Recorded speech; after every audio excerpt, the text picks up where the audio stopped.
Jacinda from here behind that Abunai มาเที่ยวทะเลได้จ้ะช่วงโควิดดูกันรอบๆเลยนะจ๊ะช่วง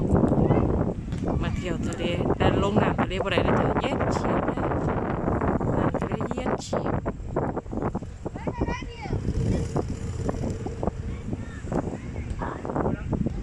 ถ้าลงมาทำมาอยู่หม่องนี้บ่ต้องมีผ้าปิดปากด้วยจ้ะบ่มีผ้าปิดปาก